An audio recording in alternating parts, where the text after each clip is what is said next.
Welcome to Pratap classes. दोस्तों, Pratap classes के YouTube channel पर आपका स्वागत है। आज है 17 मार्च 2025 और 17 मार्च 2025 के जितने भी इंडिया और वर्ल्ड के जो करंट अफेयर्स के क्वेश्चन बनते हैं, आज उनका अपने डिस्कशन करेंगे। पूरा वीडियो ध्यान से देखना और लास्ट में आपसे क्वेश्चन पूछूंगा जिनके जवाब आपको कॉमेंट बॉक्स में देना होगा। तो आज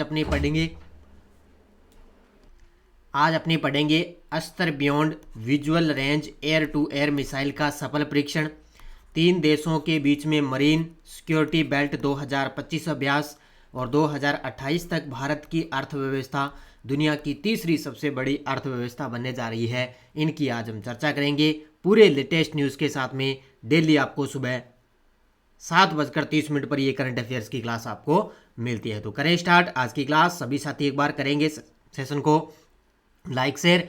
और कल तो संडे था, कल संडे के दिन आपको वीकली करंट अफेयर्स की क्लास मिली थी।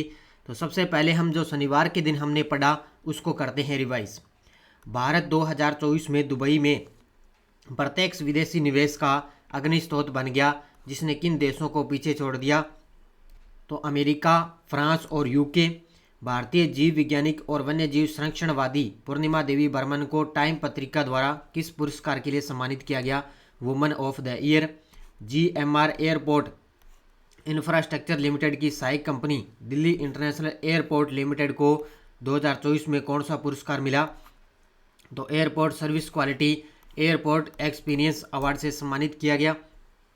USA ग्रीन बिल्डिंग काउंसिल की 2024 की वार्षिक सूची में भारत ने ऊर्जा पर्यावरण डिजाइन नेतृत्व के लिए कौन सा स्थान प्राप्त किया? तीसरा। 11 मार्च 2025 को उत्तर प्रदेश सरकार ने कहाँ देश का पहला स्थायी कलाग्राम स्थापित करने का निर्णय लिया? प्रयागराज, यूपी। रोशनी नादर मल्होत्रा एशिया की सबसे अमीर बिजनेस वूमेन और भारत की सबसे अमीर महिला बन गई। किस कंपनी की चेयरपर्सन है? तो HCL टेक्नोलॉजीज की। ईरान ने अपने पहले ड्रोन कैरियर वॉरशिप को कहाँ लॉन्च किया, जिसे एक वाणिज्यिक जहाज से परिवर्तित करके ड्रोन वाहक का रूप दिया? तो बंदर अब्बास। तो ये थे कल के परसों के क्वेश्चनों का रिवाइज हमने कर लिया। इसका टेस्ट आज आपको मिल जाएगा 2025 की जो अपनी वार्षिक करंट की टेस्ट सीरीज चल रही है। इसमें आपको daily test, daily PDF, weekly test, monthly test सब कुछ आपको मिलता ही मिलता है। जो कल संडे के दिन आपको वीकली करंट अफेयर्स की क्लास मिली थी उसका टेस्ट आज आपको मिल जाएगा। तो करें स्टार्ट आज की क्लास। सभी साथी एक बार करेंगे सेशन को लाइक शेयर। पहला क्वेश्चन आपके सामने। भारतीय एरोनॉटिकल डेवलपमेंट एजेंसी ADA ने किस मिसाइल का सफल परीक्षण किया है? भारतीय एरोनॉटिकल डेवलपमेंट एजेंसी ADA ने किस मिसाइल का सफल परीक्षण किया? तो ये किया है option number B, Astra beyond visual range air to air missile, यानी कि BVRRAAM। तो इसका पूरा नाम क्या है? Astra beyond visual range air to air missile का सफल परीक्षण किया है किसने? भारतीय एरोनॉटिकल डेवलपमेंट एजेंसी ने। कई बार क्या है एग्जाम में इसी प्रकार का सीधा इतना ही नाम आ जाता है भी इस मिसाइल का सफल परीक्षण किसने किया। तो इसका चांदीपुर उड़ीसा से इस मिसाइल का सफल परीक्षण किया गया। तो प्रशिक्षित मिसाइल क्या है? अस्त्र BVRAAM, यानी कि beyond visual range air to air missile. इसका जो लॉन्च प्लेटफॉर्म है वो है LCA तेजस AFMK1 प्रोटोटाइप। परीक्षण स्थल चांदीपुर उड़ीसा। विकासकर्ता DRDO द्वारा इसका विकास किया गया और इसकी मारक क्षमता 100 किलोमीटर से अधिक मारक क्षमता है। और इस परीक्षण परिणाम क्या रहा? यह सभी सब सिस्टम के सफल प्रदर्शन के साथ उड़ते हुए लक्ष्य पर सीधा प्रहार इसने किया है। तो याद रखना अच्छे तरीके से, विकासकर्ता DRDO है, चांदीपुर उड़ीसा से इसका सफल परीक्षण किया गया। इसका जो प्लेटफॉर्म है वो LCA तेजस AFMK1 प्रोटोटाइप से इसका सफल परीक्षण किया गया। चीन ने हाल ही में यूनान प्रांत में किस प्रणाली को तैनात किया है जो भारत के खिलाफ उसकी निगरानी क्षमताओं को बढ़ाती है? ये लीजिए भी, अब चीन ने एक यूनान प्रांत के अंदर एक प्रणाली को तैनात कर दिया जिसका नाम क्या है? लार्ज फेज्ड अरे रडार प्रणाली। देखो चाइना वालों क्या क्या नाम देते हैं। तो लार्ज फेज्ड अरे रडार, इस प्रणाली को कहां पर तैनात कर दिया?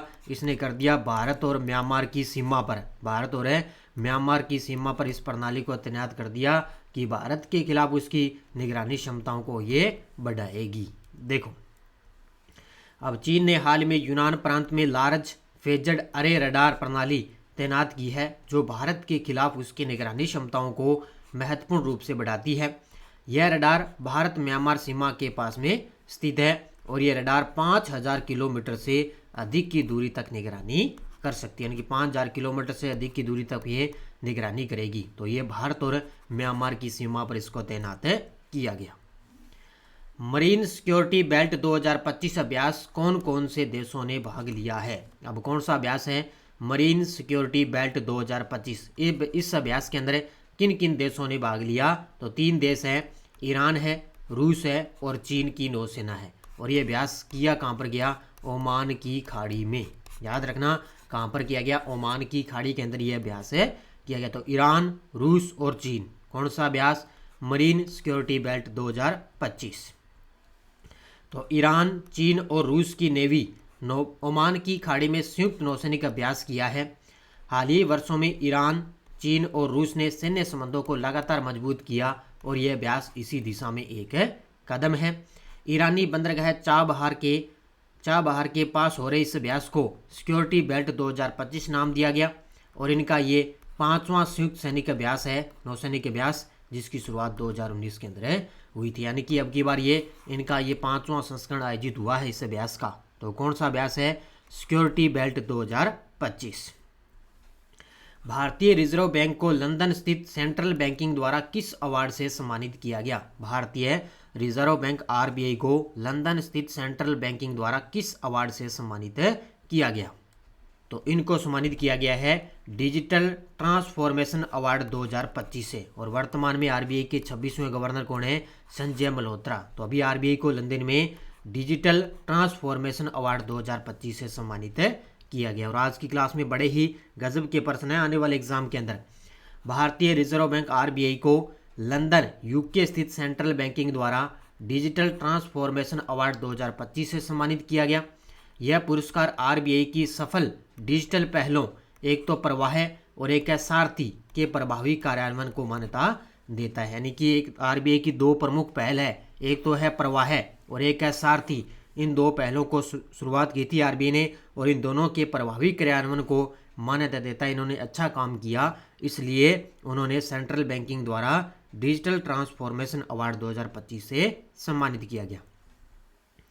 मॉर्गन स्टैनली के अनुसार 2028 तक भारत की अर्थव्यवस्था दुनिया की तीसरी सबसे बड़ी क्यों बन जाएगी? ये लीजिए, अभी कल ही मैंने आपको बताया था किसके अनुसार है। ये है मॉर्गन स्टैनली के अनुसार। इन्होंने कहा भी 2028 तक भारत की जो अर्थव्यवस्था है वो दुनिया की तीसरी सबसे बड़ी अर्थव्यवस्था बन जाएगा। क्यों बनेगा? क्योंकि भारत का उपभोक्ता बाजार सबसे बड़ा होगा। उत्तर क्या हो जाएगा? Option number B. Option number C, Bharat का उपभोक्ता बाजार है वो सबसे बड़ा हो जाएगा और दुनिया की तीसरी सबसे बड़ी अर्थव्यवस्था बनने जाएगा। इतने दिन अपने सुनते थे कि भारत बनेगा चौथी अर्थव्यवस्था और इसमें उन्होंने कहा तीसरी बनेगा। तो मॉर्गन स्टैनली ने कहा कि भारत 2028 तक दुनिया की तीसरी सबसे बड़ी अर्थव्यवस्था बन जाएगा। इनकी वजह है कि उस समय भारत दुनिया का सबसे अधिक मांग वाला उपभोक्ता बाजार बन जाएगा। 2023 में $3.5 ट्रिलियन की अर्थव्यवस्था से भारतीय आर्थिकी के 2026 में $4.7 ट्रिलियन तक बढ़ने का अनुमान है। देखो 2023 में कितनी थी? 3.5 और 2026 में कितनी होगी? $4.7 ट्रिलियन। इसमें अमेरिका, चीन और जर्मनी के बाद भारत दुनिया की चौथी सबसे बड़ी अर्थव्यवस्था देश बन जाएगा। इससे यानी कि अमेरिका, चीन और जर्मनी के बाद भारत है वो दुनिया की चौथी सबसे बड़ी अर्थव्यवस्था यानी वर्तमान में है। वर्तमान में तो 5वीं है, लेकिन इन्होंने कहा भी 2028 तक दुनिया की तीसरी सबसे बड़ी अर्थव्यवस्था बनेगा। तिब्बती आध्यात्मिक नेता 14वें दलाई लामा को 2025 का गोल्ड मरकरी अवार्ड किस कारण से दिया जाएगा? तो तिब्बती आध्यात्मिक नेता है, ये देखो तस्वीर में 14वें दलाई लामा, इनको 2025 का गोल्ड मरकरी अवार्ड किस कारण से दिया जाएगा? तो अहिंसा, करुणा और पर्यावरण संरक्षण में योगदान के लिए। उत्तर क्या हो जाएगा? अहिंसा, करुणा और पर्यावरण संरक्षण में योगदान के लिए। बस इतना ही याद रखना है। तो तिब्बती आध्यात्मिक नेता 14वें दलाई लामा को 2025 का प्रतिष्ठित गोल्ड मरकरी अवार्ड मिलेगा। उन्हें अहिंसा, करुणा और पर्यावरण संरक्षण में योगदान के लिए उनको ये अवार्ड दिया जाएगा। मिलेगा कब? 31 मार्च को मिलेगा। हाल ही में भारत ने कितने नए स्थलों को यूनेस्को की अस्थायी सूची में शामिल कर दिया? हाल ही में भारत ने कितने नए स्थलों को यूनेस्को की अस्थायी सूची में शामिल कर दिया? तो ये कर दिया 6 स्थलों को। या तो अपने बोलते हैं अस्थायी सूची, या इनको बोलते हैं असंभावित स्थल बोलते हैं। तो कितने स्थलों को? 6 स्थलों को जो है शामिल कर दिया। अब कौन कौन से हैं देखो। भारत ने हाल ही में 6 नए स्थलों को यूनेस्को की अस्थायी सूची में शामिल किया, जिसे देश में अस्थायी स्थलों की कुल संख्या कितनी होगी? 62। कितनी हो चुकी है? 62। अब कौन कौन सी है? एक तो है कांगेर घाटी राष्ट्रीय उद्यान छत्तीसगढ़ में, दूसरा है मुदुमल मेगालिथिक महेरी तेलंगाना में, अशोककालीन शिलालेख स्थल विभिन्न राज्यों में, 64 योगिनी मंदिर विभिन्न राज्यों में। 4 तो ये हो गए। इसके अलावा गुप्तकालीन मंदिर और बुंदेला राजसव के महल किले मध्य प्रदेश और उत्तर प्रदेश के। ये 6 हैं जिनको अस्थायी सूची में शामिल कर दिया। और वर्तमान में भारत के 43 स्थल यूनेस्को विश्व धरोहर सूची में शामिल है। तो अस्थायी सूची में हो गए 62 है, और वैसे बात करें तो 43। 2024 में भारत ने पहली बार विश्व धरोहर समिति की बैठक की मेजबानी की थी। ये पॉइंट नोट कर लेना भी। 2024 के अंदर भारत ने पहली बार विश्व धरोहर समिति की बैठक की मेजबानी की थी। पंचायती राज मंत्रालय ने महिला सशक्तिकरण और लैंगिक समानता को बढ़ावा देने के उद्देश्य से कौन सी 2 प्रमुख पहल शुरू की है? पंचायती राज मंत्रालय ने महिला सशक्तिकरण और लैंगिक समानता को बढ़ावा देने के उद्देश्य से 2 प्रमुख पहल की शुरुआत की है। तो वो है, एक तो सशक्त पंचायत नेत्री अभियान, और दूसरा है मॉडल महिला हितैषी ग्राम पंचायत। ये है 2 पहले। एक तो सशक्त पंचायत नेत्री अभियान और दूसरा है मॉडल महिला हितैषी ग्राम पंचायत। इन 2 प्रमुख पहलों की शुरुआत की है। किसने? पंचायती राज मंत्रालय ने। तो पंचायती राज मंत्रालय ने महिला सशक्तिकरण और लैंगिक समानता को बढ़ावा देने के उद्देश्य से सशक्त पंचायत नेत्री अभियान और दूसरा है मॉडल महिला हितैषी ग्राम पंचायत जैसी 2 प्रमुख पहलों की शुरुआत की। उद्देश्य याद रखना कि पंचायती राज संस्थानों में निर्वाचित महिला प्रतिनिधियों को सशक्त बनाना और ग्राम पंचायतों में लैंगिक संवेदनशीलता को बढ़ावा देना, ये मुख्य उद्देश्य है। बस 2 प्रमुख पहले ही याद रखना भी। हाँ ठीक है, ये 2 पहलों की शुरुआत की गई। टाटा कम्युनिकेशंस ने हाल ही में किससे बोर्ड ऑफ डायरेक्टर्स के चेयरमैन के रूप में नियुक्त किया है? टाटा कम्युनिकेशंस ने हाल ही में किसे बोर्ड ऑफ डायरेक्टर्स के चेयरमैन के रूप में नियुक्त किया? तो ये किया है, तो ये एन गणपति सुब्रमण्यम। तो ये तस्वीर में आप देख सकते हो, एन गणपति सुब्रमण्यम। देखो, तो टाटा कम्युनिकेशंस ने आधिकारिक रूप से आधिकारिक घोषणा की कि एन गणपति सुब्रमण्यम को बोर्ड ऑफ डायरेक्टर्स के चेयरमैन के रूप में नियुक्त किया गया और उनकी 14 मार्च 2025 से उनकी नियुक्ति प्रभावी है। विश्व उपभोक्ता अधिकार दिवस हर वर्ष किस दिन मनाया जाता है? विश्व उपभोक्ता अधिकार दिवस हर वर्ष किस दिन मनाया जाता है? तो ये बनाया जाता है 15 मार्च को। याद रखना, अब दिवस भी याद रखना और इसकी थीम भी आपको अच्छे तरीके से याद करनी है। तो विश्व उपभोक्ता अधिकार दिवस हर वर्ष 15 मार्च को उपभोक्ताओं के अधिकारों को बढ़ावा देने और उनके संरक्षण को सुनिश्चित करने के उद्देश्य से बनाया जाता है। इसकी थीम याद रखना, न्याय संगत परिवर्तन के लिए सतत जीवन शैली। क्या थीम रही है? न्याय संगत परिवर्तन के लिए सतत जीवन शैली। ये विश्व उपभोक्ता अधिकार दिवस की थीम रही है, जो हर वर्ष अपने 15 मार्च को बनाते हैं। अब देखो आपके सामने 1 लाइनर करंट क्या है।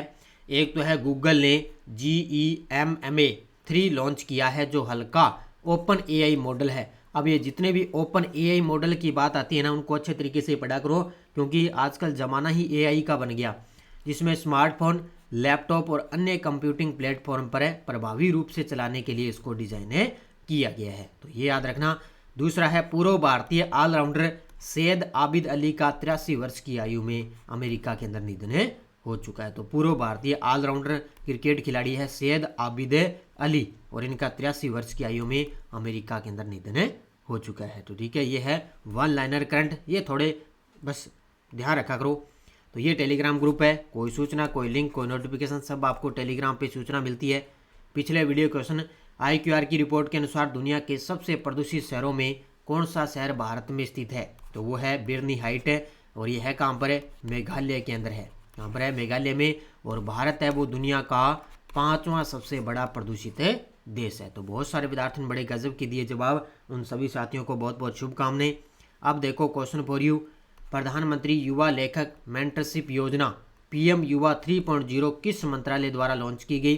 गृह मंत्रालय, शिक्षा मंत्रालय, वित्त मंत्रालय, विदेश मंत्रालय? इसका जवाब देना है। अब देखो आपके लिए नेक्स्ट डोज क्या है पॉलिटिकल की, और बड़े गजब की पॉलिटिकल अब आएगी आपके सामने। अनुच्छेद 70 के तहत राष्ट्रपति और उपराष्ट्रपति दोनों के पद रिक्त होने पर किसे राष्ट्रपति के कर्तव्यों के निर्वहन करने का अधिकार होता है? एक कार्यकाल में सबसे कम समय तक प्रधानमंत्री के पद पर रहने वाले प्रधानमंत्री कौन थे? और राष्ट्रपति राज्यसभा के सभापति और लोकसभा के अध्यक्ष से परामर्श करने के पश्चात दोनों सदनों की संयुक्त बैठकों से संबंधित और उनसे परस्पर संचार से संबंधित प्रक्रिया के नियम बना सकेंगे। इसका अनुच्छेद बताना है। ठीक है, इस अंतिम वाले का 3 नंबर का अनुच्छेद बताना है भी, ये इसका उल्लेख है वो कौन से अनुच्छेद के अंदर दिया हुआ है। तो आज के ये 3 क्वेश्चन है ना, बड़े गजब के हैं। मैं आपको अब लगभग आपको राष्ट्रपति, प्रधानमंत्री और लोकसभा राज्यसभा है ना, इनको एकदम क्लियर करवाऊंगा ताकि एग्जाम के अंदर आपका प्रश्न गलत नहीं होगा। ठीक है, अच्छे तरीके से पढ़ना। तो ये थी आज की अपनी क्लास, और ये आर्थिक समीक्षा करंट अफेयर्स की बाजार के अंदर बुक उपलब्ध है। और ये अपनी कोई साथी जेल प्रहरी, चतुर्थ श्रेणी कर्मचारी, ड्राइवर, वाहन चालक और पटवार के लिए कोई टेस्ट सीरीज लेना चाहे तो ये भारत और राजस्थान की ऑनलाइन टेस्ट सीरीज ले सकता है। आपको प्रताप क्लासेस का ऐप डाउनलोड करना है, वहाँ पर आपको ये ऑनलाइन टेस्ट सीरीज मिल जाएगी। बाकी अपने जेल प्रहरी के लिए करंट की क्लासें आ रही है, वो भी आप देख सकते हो। बाकी स्कूल व्याख्याता मिशन 1.0 ये बुक भी उपलब्ध है। ठीक है, तो वो डेली वाली टेस्ट सीरीज आप ज्वाइन कर लेना, उसमें डेली, वीकली, मंथली सब कुछ आपको टेस्ट मिलता ही मिलता है। तो अच्छे तरीके से पढ़ो, मेहनत करो, और कंटिन्यू आपको करंट अफेयर्स की क्लासें आपको मिलती रहेगी। इसमें डेली, वीकली, मंथली सब कुछ आपको मिलता है। ठीक है, और कल आपको मिलेगी 1 से लेकर 15 मार्च तक आपको जो 15 दिनों की क्लास मिलती है ना, वो कल आपको क्लास मिलेगी। तैयार रहना। तो धन्यवाद। जय हिंद, जय भारत, जय राजस्थान।